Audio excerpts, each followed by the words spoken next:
오늘 참 날씨 좋다, 그렇죠? 행복한 날인 것 같아요. 여러분 모두가 이와 같이 행복한 삶을 사시기를 간절히 축원합니다. 오늘은 하나님의 자녀라는 제목으로 말씀드리도록 하겠습니다. 여러분, 우리 하나님의 자녀는 다르죠? 네. 똑같이 우리 눈, 코, 입 다 가지고 있었지만, 다 가지고 살지만, 하나님의 자녀는 좀 달라요. 그렇죠? 네. 어떻게 다를까? 네. 얼굴 표정부터 다르고, 눈빛부터 달라요. 제가 지나다니면서 사람들 보면, 눈빛이 죽어 있는 사람 되게 많아요. 그런 사람들은 하나님의 영이 없기 때문에 그럴 수 있어요. 근데 하나님의 영이 있는 사람들은 눈빛이 아름답고 초롱초롱해져요.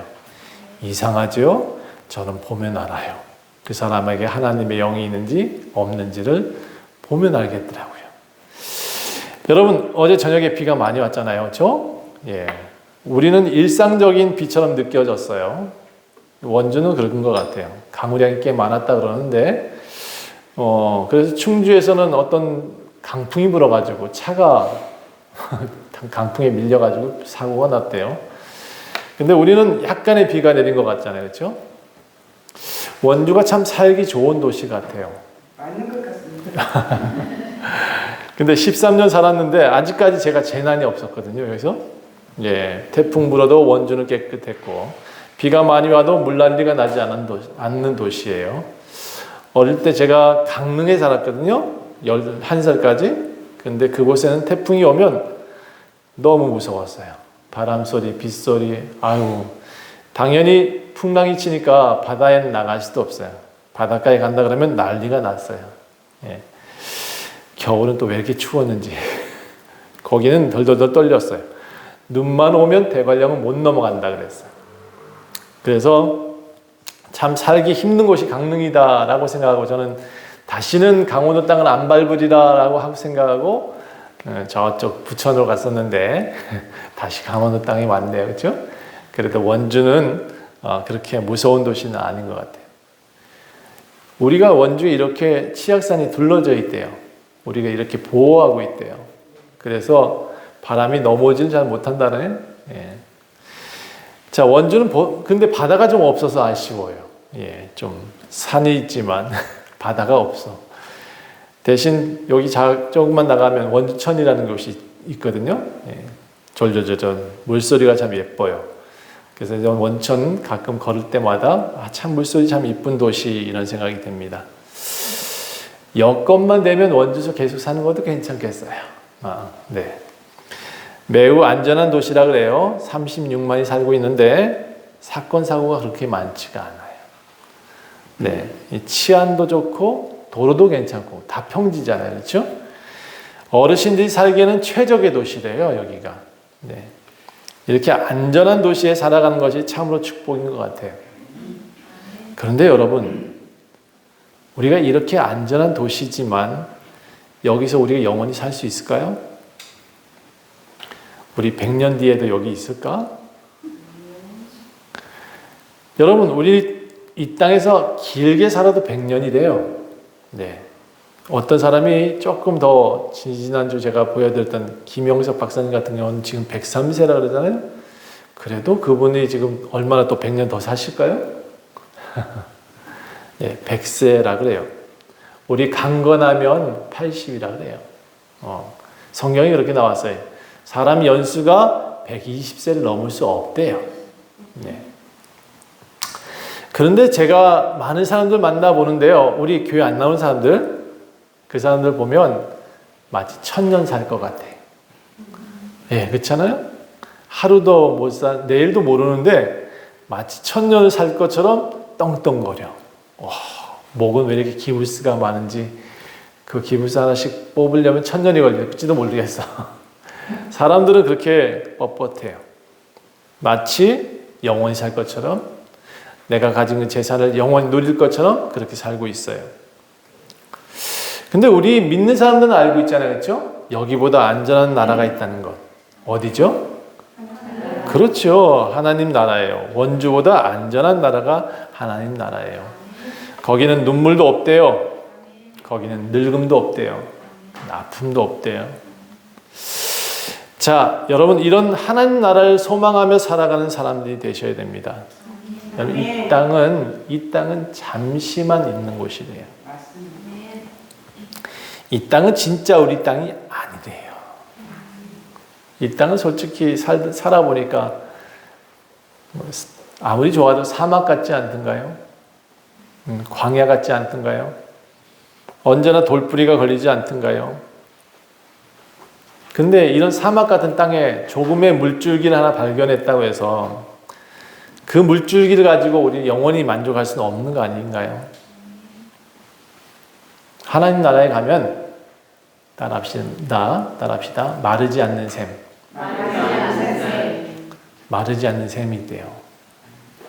아멘. 여기서는 조금 있으면 말라요. 조금 있으면 허덕거려요. 그런데 하나님 나라에는 그런 마르지 않는 샘이 있대요. 그러니까 여러분 이 땅을 욕심내지 말고 하나님 나라를 욕심내셔야 돼요. 그래서 천국은 침노하는 자들의 것이다. 천국을 가려고 애써라 이렇게 나와 있어요. 천국은요 구하는 사람들의 것이래요. 소망하는 사람들의 것이래요. 나 천국 갈 거예요. 하나님 나와 함께 동행해 주세요. 이 땅에 사는 동안도 나를 들어주세요. 나를 안아주세요. 그래야 여러분, 그래야 우리가 외롭지 않잖아요. 네, 우리가 동물 새끼도 아닌데 맨날 들에나 밭에나 막 휘휘 돌아다니면 되겠어요? 우리 하나님 품에 있을 때 우리는 안전한 줄 믿습니다. 자, 지난주 우리는 예수 안에 살지 않는 사람들은 다 거짓말이라고 표현했어요. 거짓말하는 사람들. 성경은 그 사람들을 뭐라고 표현했냐면 적그리스도라고 표현했어요. 이 적그리스도라는 사람들이 이상한 사람이 아니라 했죠. 교회에서 나간 사람들이라고 표현해요. 예수님께 난 속하지 않고 싶어. 예수님 안에 있지 않고 싶어 하고 나간 사람들을 교회는 이 성경은 적그리스도다라고 말을 해요. 또 하나 적그리스도가 뭐냐 그러면 영원한 생명을 추구하지 않아. 하나님 나라가 소망이 아니에요. 그저 이 땅에서 누구 한 번 뭐라고 표현하죠? 미혹한다 그러죠? 미혹해볼까 이런 사람들이 교회에 버티지 못하고 나간대요.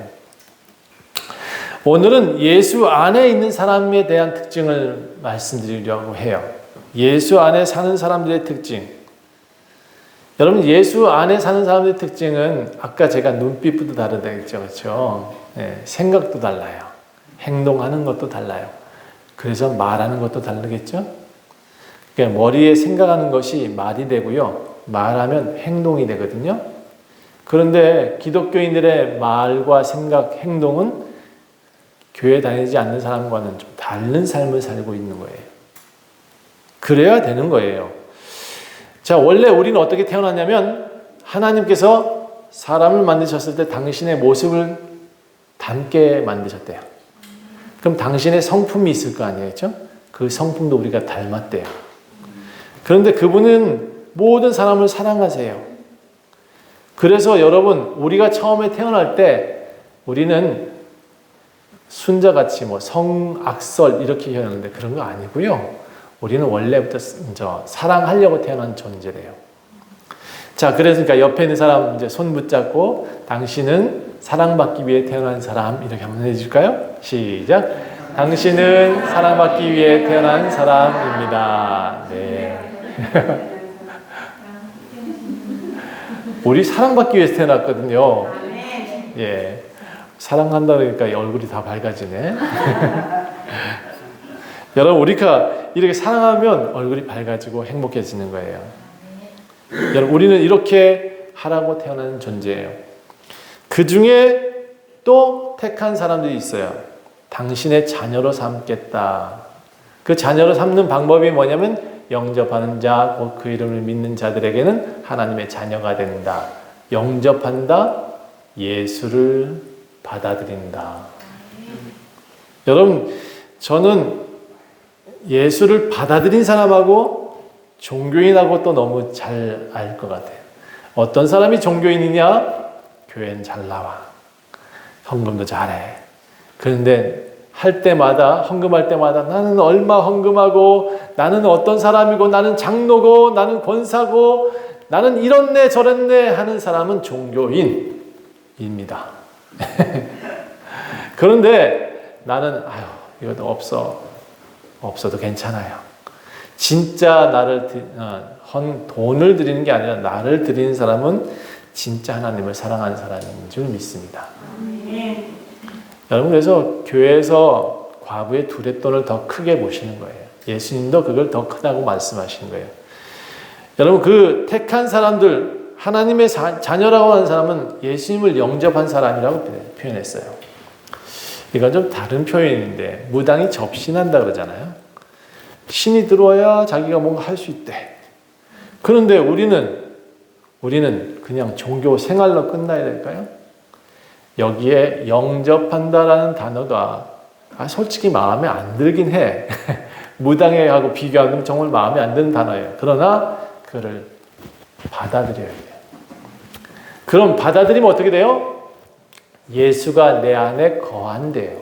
성경은 우리가 집을 거주한다고 표현하잖아요. 집에 들어와 사신대요. 영접하는 자, 곧 그 이름을 믿으면, 또 영접해서 그 이름을 믿으면 하나님의 자녀가 된다고 그랬어요. 그러니까 영접한 사람하고 종교인하고는 천지 차이예요. 또 세상에 사는 거하고 하나님을 받아들여서 하나님으로 사는 사람이 있고, 예수로 사는 사람이 있고, 종교인으로 사는 사람이 분리된다고요. 딱 봐도 교회 안에서 분리가 될 수밖에 없다고요. 자, 그런데 이 예수 믿는 사람들, 그 중에 하나님의 이름을 믿는 자, 하나님의 자녀가 된 사람만이 천국에 갈 수 있어요. 이게 언약이라고 그랬어요. 내가 하나님 자녀한테 천국을 주겠다. 하나님이 이렇게 약속했어요. 이걸 언약이라고 그래요. 그런데 이거를 예수님이 오셔서 우리에게 죄사함이라는 것을 하셔서 십자가에 죽으시고 부활하셔서 우리의 모든 죄를 깨끗하게 하셔서 그분을 우리가 이렇게 하나님 나라 갈 수 있도록 성취라고 표현했어. 이루어 주신대요. 그러니까 우리의 힘만 갖고는 또 안 돼. 그렇죠? 우리의 받아들인 것만으로는 안 돼. 예수의 피가 있어야 우리가 하나님 나라 갈 수가 있대요. 그러니까 우리는 예수와 붙어 있어야 돼. 어떻게든 예수와 붙어서 살려고 노력을 해야 돼요. 그런데 사람이 문명이 발달하니까요, 이상하게 하나님을 자꾸 떠나려고 해요. 많이 배웠다 그러니까 하나님이 어디 있어? 라고 말을 해요. 어디 있긴 어디 있어요? 하나님 어디 있죠? 따라합시다. 내 안에 있다. 내 안에 계셔죠. 그렇죠? 하나님 나라가 여기 있다 저기 있다 할 것이 아니요 너희 안에 있다라고 말씀하셨어요. 그러니까 우리가 하나님이 어디 계신지를 분명히 알면 우리는 절대로 하나님을 떠날 수가 없죠. 네. 자, 하나님을 떠나려는 사람들의 떠나려는 사람의 특징이 뭐냐면 하나님을 부인해요. 조금만 힘들면 하나님이 뭐라고 안 해줘서 그렇다고 맨날 그렇게 하나님한테 삿대질해요. 조금만 힘들면 하나님 하고 부르짖긴 열심히 부르짖는데 잘 될 때는 하나님 부르다가 하나님 없는 것처럼 막 행동을 또 해. 그게 특징이 그래요. 종교인들의 특징이 그래요. 하나님을 안다. 아니, 솔직히 여러분 힘들 때도 하나님 우리 안에 계시지 않을까요? 그걸 믿어야 돼요. 네. 우리는 하나님이 이럴 때도 저럴 때도 내가 산을 가나 바다를 가나 내가 집에 누웠으나 내가 앉아있으나 항상 하나님은 나와 함께 계십니다. 그걸 믿어야 돼요. 근데 나는 좋을 때는 하나님이 계시다가 안 좋을 때는 하나님 없어 라고 하는 이런 모습을 가진 사람이 종교인들이라는 거예요. 자, 또 우리 하나님이 있는 사람들, 우리에게는 성령님이라는 분이 이 안에 계셔가지고 계속 뭐라고 얘기를 하세요.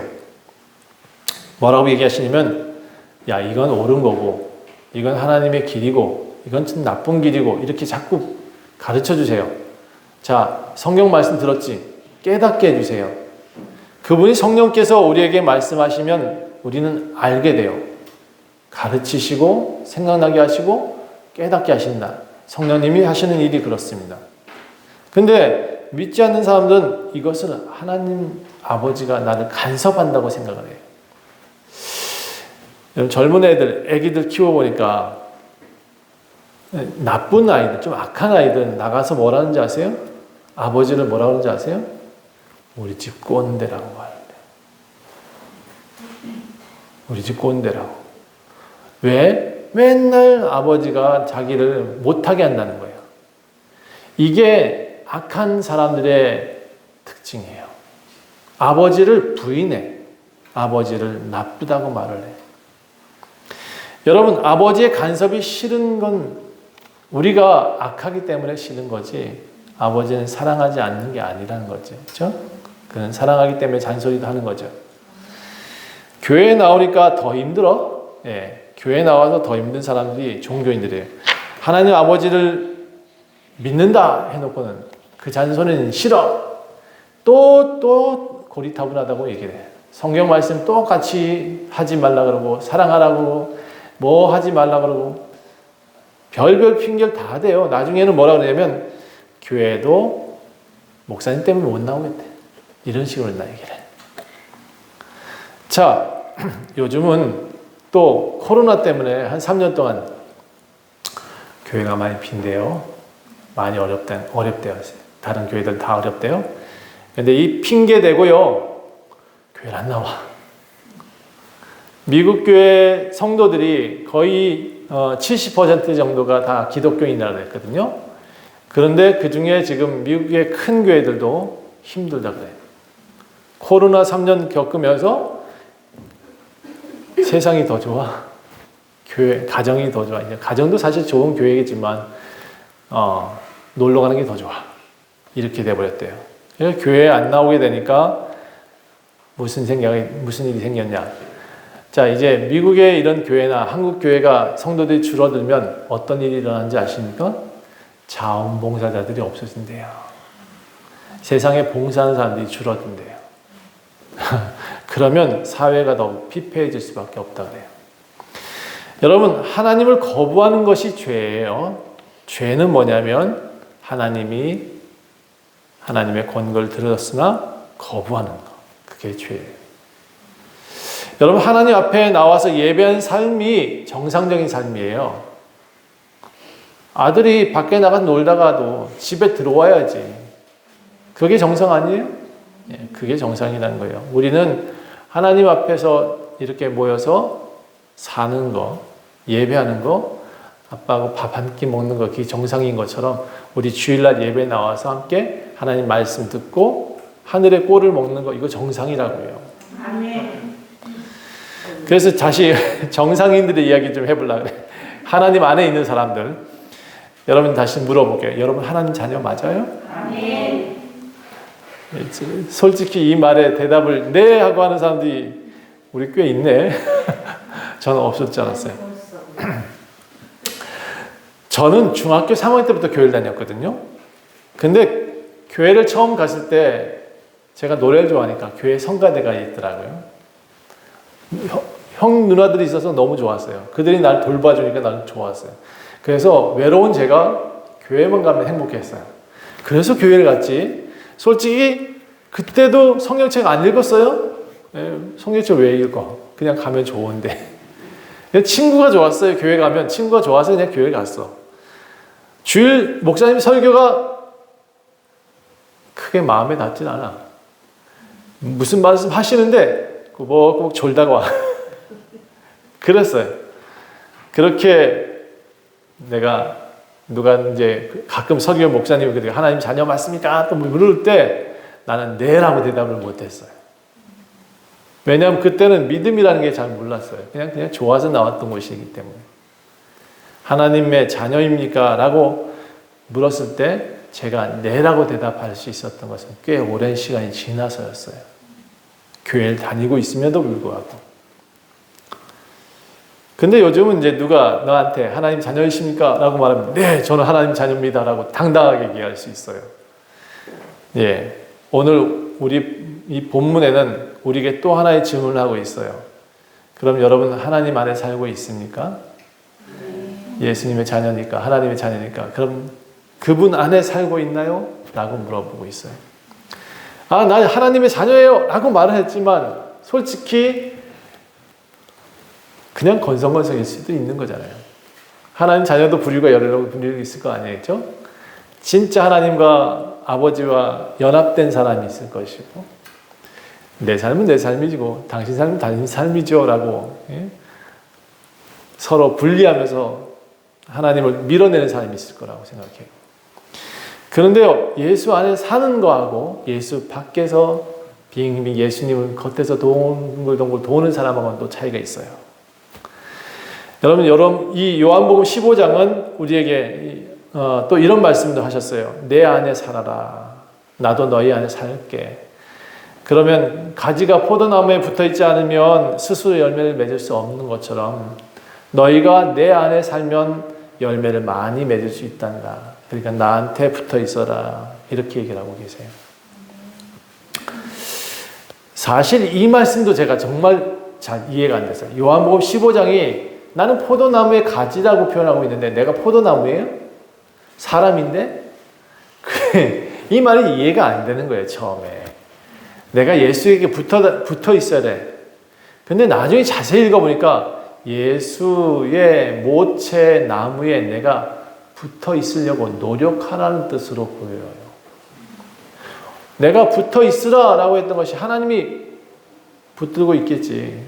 붙들려고 손잡고 계셔요. 나무까지는 모체에서 나오니까. 그런데 내가 스스로 거기에 붙어 있으려는 의지가 없으면 이게 꺾이더라고요. 여러분 포도나무 혹시 보셨어요? 이게 모체에서 나오면요 뿌리가 여러 개 나와요. 제가 오늘 저 나무, 이 나무 전지를 좀 했어요. 굵은 데만 살아남으라고. 그리고 포도나무도 마찬가지예요. 이렇게 나와야 될 가지 2개만 남겨두고 다 잘라버려요. 네, 그리고는 2개만 키워요. 그리고 열매가 남길 수 있도록 주렁주렁 걸어놔요.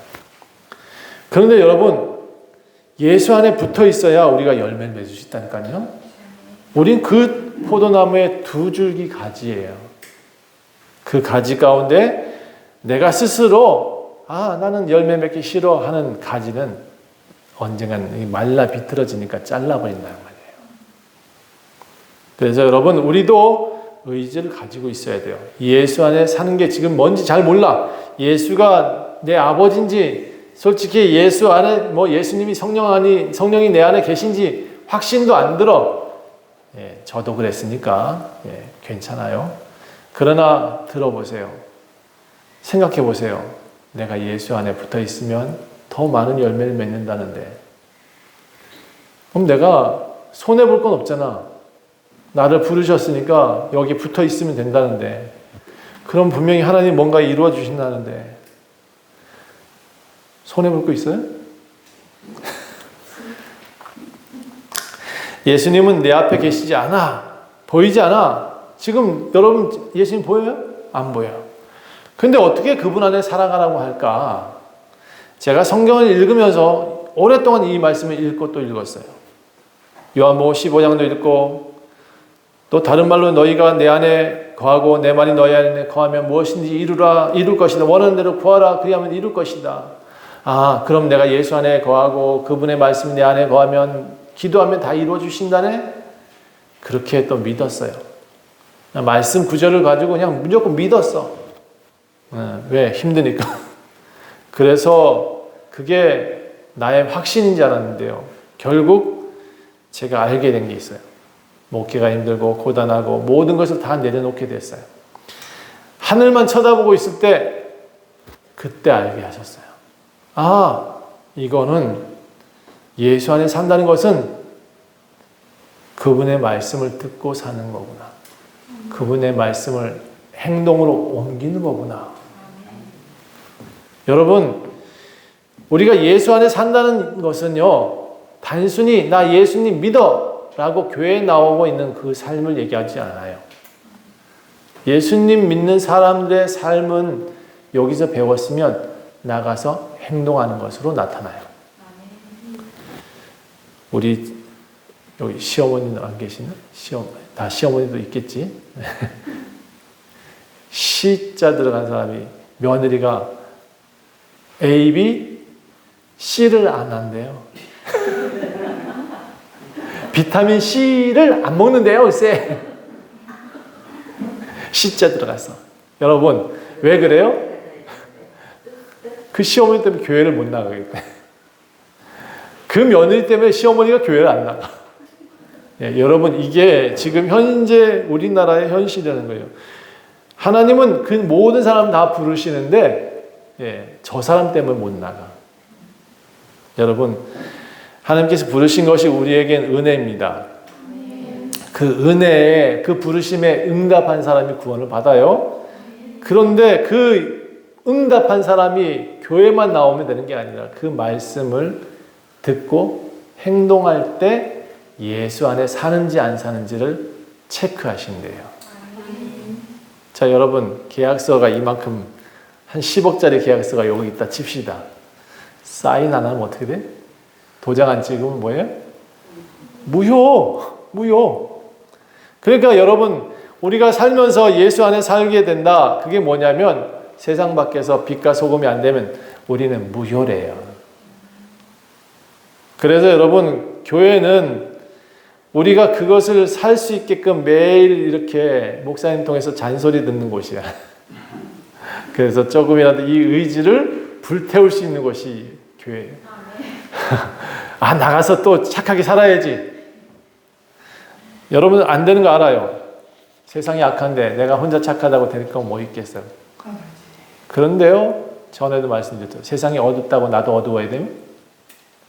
세상 다 눈 멀었다고 나도 눈 멀어야 돼요? 세상 다 못 듣는다고 내가 못 들어야 돼요? 그러니까 여러분, 내가 빛이 되면 돼요. 아, 이 나이에 무슨 빛이야? 왜요? 그 나이에도 드럼 친 사람들이 있습니다. 85살 되신 분이 드럼을 쳐가지고 미국의 가탤런트에 가가지고 아유, 올라갔어요. 85세에. 여러분, 저는 내일 죽어도 빛이 되겠다고 마음 먹어야 돼. 예, 그게 우리 예수 믿는 사람들의 삶의 모습이어야 돼요. 우리가 이 의지가 약하면요, 행동하기가 힘들어요. 여러분, 예수가 우리에게 가지를 내주셨지만 우리가 그에게 붙어 있겠다라는 의지가 필요해요. 이 의지가 있어야 우리는 열매를 또 낼 수가 있어요. 죄를 떠나서 살고자 하는 개인적인 의지가 필요해요. 사람이 스스로 죄를 짓고 스스로 죄를 돌이킬 수 있어요. 물론 성령께서 우리 안에서 계속 질책을 하세요. 이건 죄야. 이건 잘못된 거야. 예수님은 이놈도 하시죠. 이건 잘못된 거다. 그러면요, 그 성령님의 말씀을 우리는 들어야 돼요. 우리 안에 사람은 본래 양심이란 것이 있지만 그 양심보다 더 강하신 분이 성령님이세요. 그러니까 성령님이 우리 안에 있으면 우리는 성령님의 음성을 들어야 돼요. 양심은 우리에게 도덕적인 것을 기준 삼지만요, 성령님은 우리가 하나님의 법의 기준을 삼아요. 그래서 우리가 일반적인 법보다 더 높은 고차원 법에서 우리가 적용을 받고 있기 때문에 우리가 솔직히 나가서 예수 믿는 사람이 나가서 죄 짓기가 그렇게 쉽지가 않아요. 진짜 믿는다 그러면 죄가 여기 왔다가 도망가요. 우리 기독교인한테는 죄가 여기 왔다가 도망갈 수밖에 없어요. 여러분, 죄를 떠나 살고자 하는 것도 개인의 의지일 수 있어요. 그런데 하나님 믿는 사람은 성령님이 계속 하지마라고 말씀해 주시니까 그분 말씀을 따르면 우리 스스로도 죄에서 벗어나기가 쉬워진단 말이에요. 자, 우리가 스스로 하나님의 자녀로 살 것인가 마귀의 자녀로 살 것인가는 여러분이 정할 수가 있어요. 여러분, 예수님의 심판대 앞에 가면 우리가 변명을 못 한대요. 하나님, 제가 옛날에 교회를 조금 다녔거든요. 그거 갖고는 안 된대요. 많은 사람들이 그거 갖고 티켓이라고 이렇게 얘기를 한다는 거야. 여러분 그거 티켓 아니에요. 천국은 티켓 갖고 가는 거 아니에요. 어떻게 가냐? 진실로 가요. 진실로. 그게 뭐냐면 예수님 심판대 앞에 가면 내가 예수님 믿다온지 안 믿다온지를 본인 스스로 말을 하게 돼 있어요. 예, 타인이 말하지 않아요. 나는 예수 믿는 사람입니다 라고 말을 하면 천국. 나는 세상도 발 디디고 살았고 교회도 조금 발 디디고 살았고 그래 너 좀 애매하구나. 넌 애매한 대로 좀 보낼게. 이렇게 하고 보내요. 내가 말하고 내가 그곳을 가요. 여러분 우리가 선택한 삶이 우리의 종말이에요. 예수를 선택한 삶은 예수의 삶을 살고 예수에 있는 곳으로 가요. 하나님 나라에 갈 수 있어요. 그런데 우리가 애매하잖아요. 애매한 대로 가요. 우리가 지옥의 삶을 살잖아요. 나쁜 짓 하고 맨날 남 두들겨 패요. 거기 가서 맨날 두들겨 맞아요. 여러분 항상 우리를 좋은 길로 인도하시고 말씀을 통해서 또 교회로 이끌어내고 계셔요. 예수님은 우리를 열심히 구속하려고 노력하세요. 끌고 그 다른 길로 가지 못하게 하려고 손을 붙드세요. 근데 이게 우리 사람이 저만 해도 그래. 저만 해도 자꾸 손을 땡기시면 좀 나아요 좀 이러고 있어. 그렇죠? 이러니까 스스로 죄인이 되는 거예요. 나는 이게 잘 선택했어요. 어저께 뉴스에 절의 스님들이 또라이가 돼가지고 그거 뉴스 못 보셨죠? 춤춰가면서 온 신도들하고 춤추고 그거를 보는 순간에 나는 잘 선택했다. 맞아요. 우리 박미안 성도님은 먼저 좋은 교를 잘 선택하셨습니다. 아멘. 자, 오늘 본문에는 하나님 자녀에 대한 특징이 나와요. 하나님 자녀는 마라나타 한대요. 네, 첫 번째, 하나님 자녀는 마라나타. 따라합시다. 마라나타. 이게 뭐냐 그러면 예수님 어서 오세요 라는 얘기예요. 주 예수여 속히 오시옵소서. 나는 주님을 기다립니다. 우리가 예수를 믿는 자의 삶은 그를 기다리는 거예요. 우리는 하나님 나라를 소망한다 그랬어요. 하나님 나라를 바라보고 산대요. 그게 하나님 자녀의 특징이에요. 이 하나님께서 다시 오시겠다 하신 사실을 믿는 사람들은요, 반드시 예수를 보게 된다라고 성경에 기록되어 있어요. 근데 어떻게 보게 되느냐면 예수님이 우리가 사실 죽음이 오거나 어쨌든 예수님이 다시 오시거나 우리 장래잖아, 그렇죠? 이게 죽음의 장래가 아니고 미래라는 얘기예요. 이 미래에 예수님이 딱 나타났어.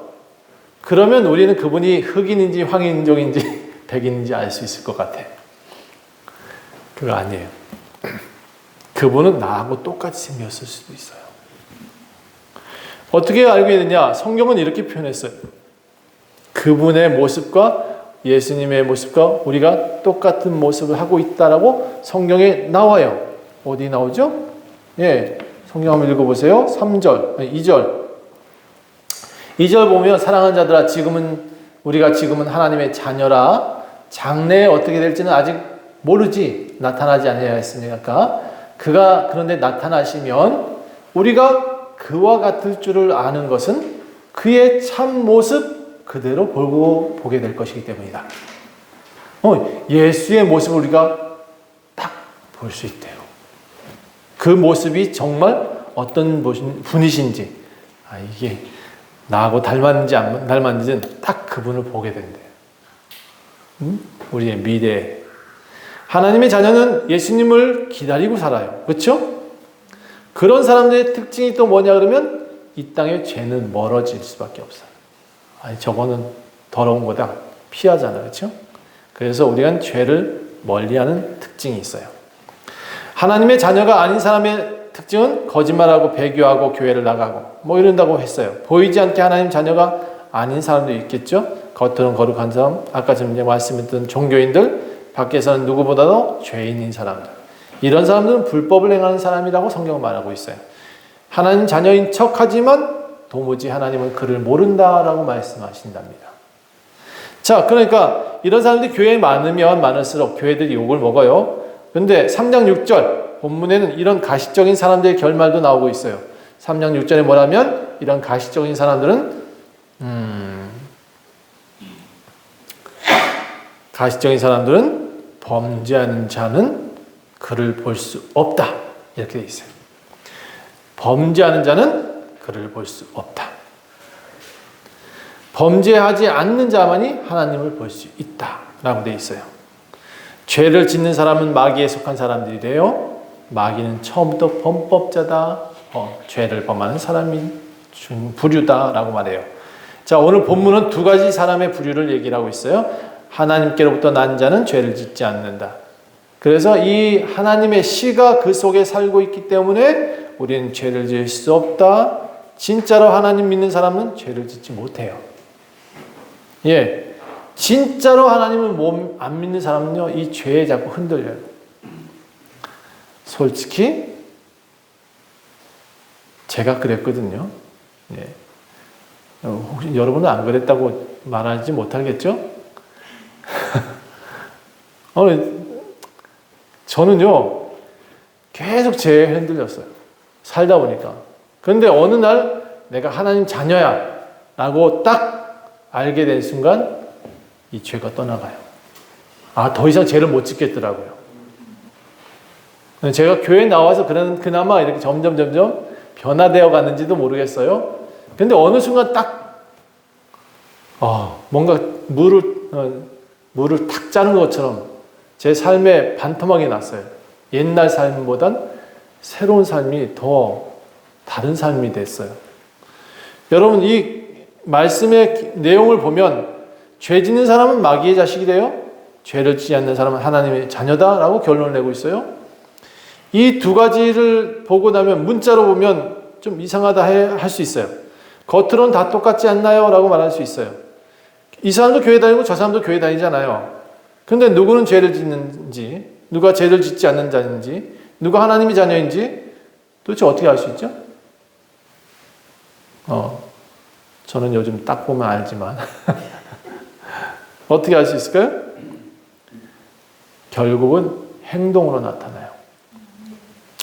말하고, 여러분 생각하는 거하고, 생각은 잘 못 보니까, 근데 말이 나타나요. 그리고 행동이 나타나요. 예수 믿는 사람들의 행동 모습은 달라요. 예수 믿는 사람은 서로 손잡아주고 사랑한다고 말하고, 그를 위로해주고, 행동도 그렇게 해요. 기도도 해주고. 그런데 형식적인 사람들은 손잡아주는 건 악수하고 갈 뿐이지.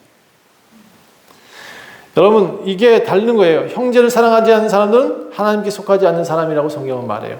11절 볼까요? 11절 보면 우리가 뭐라고 되냐면 우리가 처음부터 들은 소식이다 라는 표현을 하고 있어요. 우리는 서로 사랑할지니 이는 너희가 처음부터 들었던 소식이다. 내가 처음 창조했을 때 또 처음부터 우리는 사랑받기 위해 태어나고 사랑하기 위해 태어난 존재라는 거예요. 그런데 예수 안 믿는 사람들이 얘기하잖아요. 아니 뭐 교회 안에서도 그렇지. 미워하잖아요. 시기하잖아요. 또 모략도 있어요. 큰 교회는 서로 분파가 있더만요. 장로파, 교회파, 목사파. 우리 교회는 그런 교회 만들지 맙시다. 예, 도대체 왜 그래야 되죠? 저는 예수 믿는 사람은 절대로 사랑해야 된다고 믿습니다. 아멘. 형제를 사랑 어떻게 해야 될까? 쉬워요. 여기 성경은 가인과 같이 하지 말래요. 가인과 같이 질투하지 말래요. 가인과 같이 미워하지 말래요. 아니 도대체 미워할 게 도대체 뭐 있냐고요. 우리가 이 조그만 세상에서, 이 조그만 교회에서 뭘 미워할 거예요. 그렇죠? 우리는 절대 미워하지 맙시다. 예. 그래서 이 가인이 왜 아벨을 죽였냐면요. 자기 행위는 악해요. 그런데 아벨의 행위는 너무 의로웠어요. 그러니까 시기가 나가지고 죽였다는 거예요. 악한 자는 결국 사람을 죽일 수밖에 없대요. 그게 죄라고 표현하고 있어요. 진짜 믿는 사람은 어떨까요? 예. 세상 사람들이 우리를 싫어해요. 형제를 너무 사랑하니까. 저 사람 좀 다르게 사니까.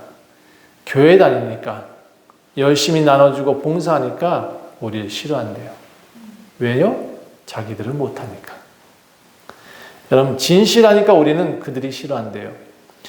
교회 다니면서도 형제를 사랑하지 않는 사람들은 14절을 보세요. 사랑하지 아니하는 자는 사망에 머물러 있다라고 되어 있어요. 그 형제를 미워하는 자는 살인하는 자이고 살인하는 자마다 영생에 거할 수 없다라고 말하고 있어요. 결국 형제를 미워하면요 영생을 못 얻는데요. 이게 우리의 행동이 그렇게 나오면 결론적인 부분으로 도장 안 찍은 사람과 똑같아요. 무효래요. 천국에 가지 못하는 사람들의 특징, 형제를 사랑하지 않는다. 여러분, 세상의 재물은 곧 있다가도 없어진 안개예요. 마치 마술사의 손의 카드와 같아. 잠깐 보이다가 없어져요. 우리에게 마술사의 카드 소품 같은 거예요. 이 재물이 형제를 위해서 나누어주는 삶이면 참 좋겠어요. 형제가 어려울 때 도움을 주는 것, 하나님의 사랑을 나눠주는 표시래요. 형제가 굶고 있어요? 그럼 같이 먹이면 좋겠어요. 우리 인색하면 진짜 신앙인이 아니래요. 본문 18절에 우리에게 큰 처방을 하나 내리고 있어요. 자녀들아, 우리가 말과 혀로만 사랑하지 말고, 이건 한번 읽어봅시다. 다 같이 3장 18절 시작. 자녀들아, 우리가 말과 혀로만 사랑하지 말고 행함과 진실함으로 하자. 네, 행함과 진실함으로 해야 된대요. 이게 처방이에요, 처방. 여러분, 이제 우리 구원의 방법을 확실히 알았어요. 영접하는 자, 곧 그 이름을 믿는 자들에게는 하나님 자녀가 된다. 그런데 자녀가 된다는 표시는 어떻게 되냐? 행동하래요. 말로. 그리고 우리의 행동, 마음으로, 우리가 또 정성으로. 우리 하나님은 우리 모두가 하나님 나라에 오기를 간절히 원하십니다. 포도나무야, 너희는 가지다 하시며 당신께 꼭 붙어 있으라, 열매를 많이 냈으면 좋겠다라고 말씀도 하십니다. 당신이 강제로 붙들고 있는 게 아니라 우리가 붙어 있어야 된대요. 결국 하나님의 의지도 중요하지만 우리의 의지도 굉장히 중요하대요. 하나님 나라에 붙어 있으려는 우리의 의지의 방법이 뭐냐? 형제를 사랑하는 거래요. 형제를 사랑하면 천국이 가까이 있게 되고요. 형제를 미워하면 천국도 멀리 도망간대요. 그래서 예수님이 우리에게 계명을 주셨어요. 계명이 뭐냐? 따라합시다. 사랑하자. 옛날 10계명은 10개를 외워야 되지만 예수님의 계명은 딱 하나만 외우면 돼요. 사랑하라. 얼마나 쉬워, 그렇죠? 그래서 곧 예수님 믿고 우리가 그 계명대로 서로 사랑하는 것이 그 안에 거하고 그 안에 사는 방법이다라고 말하고 있어요. 여러분한테 손 한번 들어보실래요? 이렇게 들어보세요. 천국 열쇠가 여기 있어요. 아멘. 어떻게 할 거예요? 이걸로 열 수가 있어, 천국을. 이게 열 수 있는 방법은 옆에 사람 손잡아 주는 거예요. 손잡아 주세요. 그러면 천국이 열린대요. 얼마나 쉬워요, 그렇죠? 여러분, 이렇게 서로 사랑하면 천국 문이 열리고 형제를 사랑하지 않으면 천국이 닫힌대요. 여러분, 하나님 자녀 맞아요? 예, 이제부터라도 우리 행동합시다. 형제 자매들을 사랑합시다. 교회에 특별히 나오는 이들을 더 사랑합시다. 이웃도 사랑합시다. 겉으로 신앙인이 아니라 말만 하지 말고 행동하는 신앙인이 되십시다. 그래야 하나님 자녀가 된대요. 기도합시다. 하나님, 우리는 배운 거로 끝나는 자가 되지 않게 하소서. 실천할 때 우리는 더 큰 효과가 나는 줄 믿습니다. 물론 아까워요. 내가 가지고 내가 열심히 번 것을 나눠주는 것이 얼마나 힘든지 모르겠어요. 그럼에도 주님, 나누겠습니다. 하나님, 그렇게 사람들을 사랑하겠습니다. 그래서 하나님, 그들이 한 영혼이라도 구원할 수 있다면 그리하겠습니다. 하나님, 그렇게 살고 있는 이들에겐 더욱 축복하시고 이제 그 방법을 배운 이들에게는 하나님 그 방법대로 살아갈 수 있는 은혜를 주시옵소서. 감사드리며 예수 그리스도의 이름으로 간절히 기도합니다.